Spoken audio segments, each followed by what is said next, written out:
Coup de tonnerre sur le mercato espagnol. Le Real Betis est en train d'accélérer très sérieusement pour recruter Fran Garcia et le dossier pourrait rapidement devenir l'un des transferts les plus intéressants de l'été en Liga. Le club andalou a fait du latéral gauche du Real Madrid sa priorité absolue pour renforcer son effectif avant la saison prochaine. Les dirigeants sévillans veulent construire une équipe capable de franchir un cap aussi bien en championnat que sur la scène européenne. Et ils estiment que Fran Garcia possède exactement le profil recherché. Ces derniers jours, les discussions se sont intensifiées entre les deux clubs. Le Betis a déjà établi des contacts concrets avec la direction madrilène afin d'étudier les conditions d'un transfert définitif.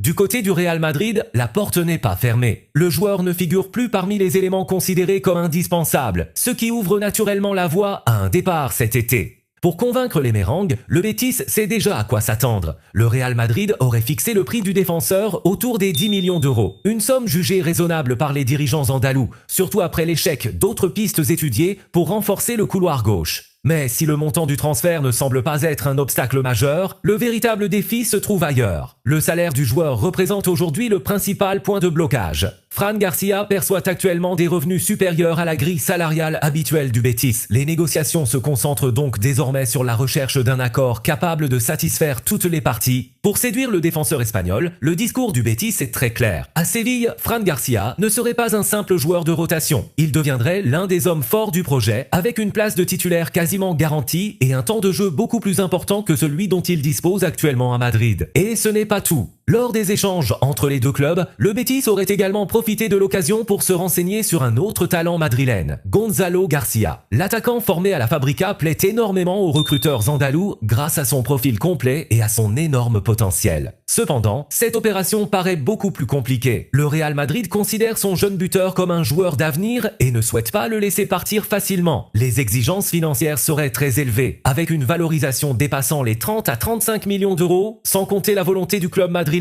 d'inclure une clause de rachat obligatoire. Des conditions qui refroidissent considérablement les ambitions du Betis. Pourtant, le club garde un excellent souvenir du jeune attaquant, notamment après son triplé retentissant inscrit face aux Sévillans lors d'une démonstration madrilène au Santiago Bernabéu. Une performance qui avait marqué les esprits et confirmé l'étendue de son talent. Parallèlement à ces deux dossiers, un autre nom continue de faire rêver les supporters verdiblancos, Dani Ceballos. Le milieu de terrain espagnol n'a jamais caché son attachement au Betis et son envie de revenir un jour dans son club de cœur. Le problème reste une nouvelle fois financier. Pour espérer concrétiser ce retour, les dirigeants devront d'abord alléger leur masse salariale et trouver la formule idéale pour intégrer le joueur dans leurs limites budgétaires. Une chose est certaine, le Betis prépare un été particulièrement ambitieux. Entre Fran Garcia, Gonzalo Garcia et Dani Ceballos, les dirigeants andalous multiplient les pistes pour renforcer considérablement leur effectif. Mais à l'heure actuelle, le dossier le plus avancé reste celui de Fran Garcia, qui pourrait devenir le premier grand renfort de l'été à Séville. Selon vous, Fran Garcia ferait-il franchir un véritable cap au Real Betis la saison prochaine? N'oubliez pas de vous abonner, de laisser un like et d'activer la cloche pour ne manquer aucune actualité mercato.